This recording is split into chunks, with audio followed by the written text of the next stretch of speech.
Je dois dire d'abord que je ne suis pas un expert sur la politique marocaine. Et même si j'ai une certaine idée de mes capacités, je ne vais pas prétendre que passer 4 jours en regardant une élection ne me qualifie pas comme expert, ni dans la démocratie, ni dans la vie marocaine, ni dans le printemps arabe, ni dans le développement économique et démocratique dans le Maghreb ou ailleurs. Mais tout de même, j'ai certaines idées, certaines expériences que je suis heureux de partager et j'espère que nous pourrons tous avoir une bonne conversation là-dessus. Il y en a d'autres qui ont été là. Yasmine était là pour représenter le gouvernement du Québec. Il y avait d'autres groupes d'observateurs, et il y avait des Européens, des gens un peu de partout, qui ont vu d'abord l'expérience de cette élection. Alors laissez-moi vous donner quelques impressions du processus et peut-être ça va nous donner une base de discussion. D'abord, la première impression que je dois vous donner, c'est que le moment que je suis arrivé en Maroc, c'était difficile de dire qu'il y avait une élection en route. On n'avait pas beaucoup de pancartes, on n'avait pas beaucoup de publicité, on n'avait pas beaucoup de rencontres, on n'a pas vu beaucoup de réunions. Plutôt, c'était une expérience, je dirais, beaucoup plus privée. Et je dirais que mon impression du Maroc, que ça reste toujours une société assez traditionnelle, où la politique n'est pas toujours quelque chose qui est ouverte ou transparente, où il y a des discussions qui ont lieu, mais c'est pas... on n'a pas eu la même expérience que, par exemple, ils ont eu en Tunisie ou en Irak ou d'autres endroits où on a eu une élection et c'est devenu tout un événement de grand engagement dans la population. Mais en même temps, je dois vous dire que la journée de l'élection, c'était une journée où les gens ont participé, pas jusqu'au point qu'on aurait voulu, peut-être, on aurait pensé, mais environ à 45% des gens ont participé directement dans l'élection, ils sont allés. Et nous avons eu l'opportunité, nous, comme observateurs, d'abord, et je dois le dire, en respectant la politique du gouvernement du Maroc, ils nous ont laissé aller partout, ouvertement, sans aucune difficulté, sans aucun préjugé de leur part. Ils ont accepté complètement la présence des observateurs qui ne parlaient pas arabe, qui n'étaient pas au courant tout à fait de la situation, mais ils étaient très accueillants, très ouverts. Et pour moi, cette expérience-là était très positive. Je ne pense pas qu'on aurait la même réaction s'il y avait toute une délégation de Marocains et des autres pays arabes qui sont arrivés à voir le scrutin canadien. Je ne pense pas que les gens diraient bienvenue à nos bureaux et puis voir tout ce qui se passe. Ce ne serait pas la même chose. Je dois le dire. Le résultat est, comme vous le savez, une chose que j'ai remarquée comme observateur, et j'étais là pendant toute la journée, et on doit dire aussi que l'élection elle-même, du point de vue de toutes les choses techniques d'une élection, c'était bien dirigé. Il y avait des observateurs des partis, il y avait des gens qui savaient leur travail, qui connaissaient quoi faire. Il n'y avait pas de grand problème de refus des gens qui ne pouvaient pas se trouver sur la liste des voteurs. Le plus grand problème, c'est qu'ils ont oublié leur carte d'identité. Alors, s'ils n'avaient pas la carte d'identité, ça prenait beaucoup plus longtemps pour voir exactement quel bureau vous devez voter. Mais ça, c'est normal. Hein? Ça se passe dans une élection québécoise ou canadienne ou montréalaise. Alors, c'est pas différent. il y avait beaucoup de refus.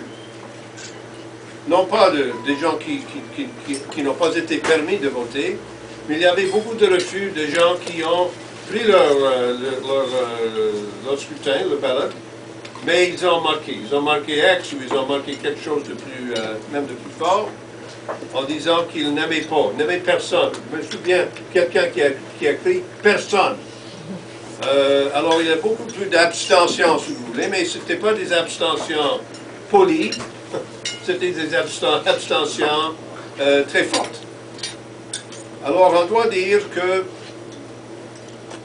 l'esprit de la démocratie est toujours là dans la tête, dans les idées des personnes, mais en même temps on doit dire qu'il y a un scepticisme de la part de la population au sujet de jusqu'à quel point la Constitution a vraiment été changée et jusqu'à quel point, parlant franchement, le roi est vraiment prêt à partager le pouvoir, et pas seulement le roi personnellement, mais tout le parti autour du roi, jusqu'à quel point ils sont prêts à vraiment partager le pouvoir avec l'Assemblée nationale et avec les partis politiques et avec le mouvement démocratique.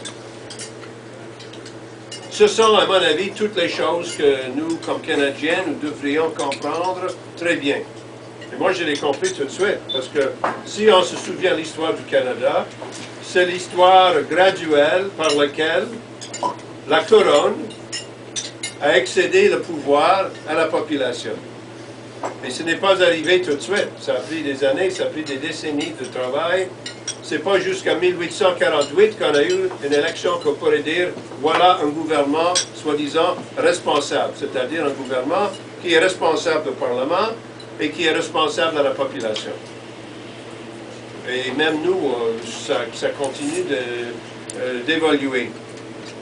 Alors, la question importante, je crois que je n'ai que des questions. Je n'ai pas de réponses claires. Je n'ai que des questions. D'abord, est-ce que c'est possible, dans les circonstances de tous les événements dans le monde arabe, est-ce que c'est possible que le Maroc sera différent? Autrement dit, est-ce que tous les pays arabes sont exactement les mêmes dans le sens qu'il y aura inévitablement une révolution qui ne sera pas une révolution tranquille, mais une révolution qui sera dure et difficile, comme on voit, franchement. Les changements en Égypte, c'est pas facile. Les changements en Irak ont été très, très difficiles pour tout le monde. 1 million de morts, etc., etc. Nous savons tous jusqu'à quel point ce n'était pas un processus pacifique. Mais est-ce que c'est possible que nous verrons à Maroc un processus qui sera beaucoup plus évolutionnaire que révolutionnaire? Et moi, je dois dire que je pense que oui. Je pense que le Maroc, c'est pas la Tunisie, c'est le Maroc, c'est différent. Il y a déjà eu une relation économique entre l'Europe et le Maroc depuis longue date. Il y a toutes sortes de changements sociaux qui viennent, je dirais, lentement. Pour moi, pas suffisamment rapidement. Et je pense pour la population avec beaucoup de difficultés. La deuxième question pour moi, c'est comment est-ce qu'on va vraiment assurer que le développement économique et social du pays va vraiment prendre place. Parce qu'on doit dire, franchement, je vous parle franchement, la difficulté de la pauvreté, la difficulté de la manque d'éducation, le problème de différence de développement dans les villes et dans les régions les régions rurales. Et comme vous le savez, les Marocains, vous le savez très bien, c'est pas loin d'aller à Rabat, une région rurale, c'est pas loin, on est 20 minutes par automobile, et puis on est dans le passé. On est dans une société complètement traditionnelle. J'ai vu des bonnes choses aussi que je pense que vous devriez savoir. La participation des femmes était très importante et même encouragée. Et les femmes ont attendu depuis longtemps pour voter. Ils ont participé directement dans le vote. Ils étaient là dans le scrutin du vote. Ils étaient là le compte, le vote, etc., etc. Alors, je sais bien qu'il y a peut-être des idées dans les têtes des gens qui pensent que dans tous les pays arabes, les femmes ne sont pas là. Dans le cas du Maroc, ce n'était pas le cas. Pas du tout. Alors, moi, je suis retourné moi, je suis un optimiste par nature, c'est qui je suis. Alors, moi, je reste un peu, disons, optimiste des possibilités, mais en même temps, je dois dire qu'il faut être réaliste des grands défis en face du Maroc, surtout avec le fait, et c'est la même chose au Maroc qu'il est partout dans le monde arabe, et voici une chose qui est commune, c'est que la majorité de la population a moins de 20 ans, et que la majorité de la population n'a pas accès à l'éducation suffisante pour les besoins réels de la population du Maroc. Et ça, c'est le défi, et je sais bien, je pense qu'il faut encore encourager le gouvernement, le roi lui-même, de reconnaître qu'il y a tout un processus de modernisation qui est absolument essentiel. Alors, mes conclusions sont cela.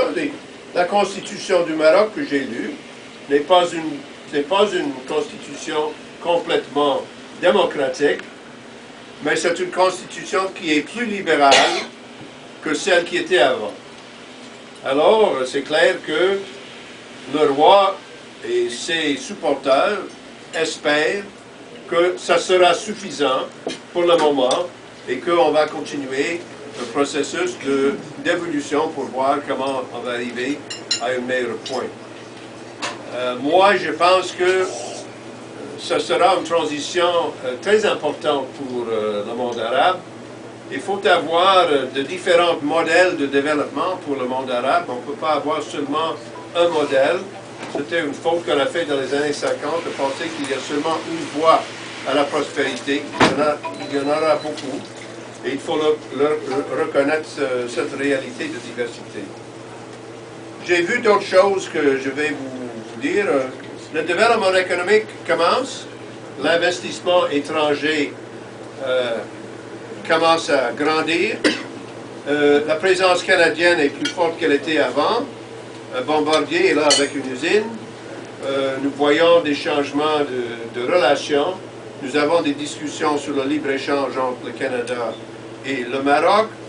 Je pense que ça va continuer. J'ai confiance qu'on va arriver à une conclusion assez rapidement. Il n'y a pas beaucoup d'échanges commerciaux, pas tellement d'échanges commerciaux entre le Canada et le Maroc, mais ça va continuer sur une certaine voie. Alors l'intérêt canadien est là, je pense. Un intérêt dans le développement, oui, démocratique, mais aussi stable. Il faut comprendre une chose, c'est que nous avons au Canada une expression que c'est dans notre Constitution. Et c'est que c'est la responsabilité du gouvernement fédéral pour la paix, l'ordre public et la bonne gouvernance. Aux États-Unis, on parle d'une chose différente, liberté, etc., la poursuite du bonheur et tout ça. Mais au Canada, on parle, non, la responsabilité du fédéral, c'est pour le paix, le bon ordre et la bonne gouvernance.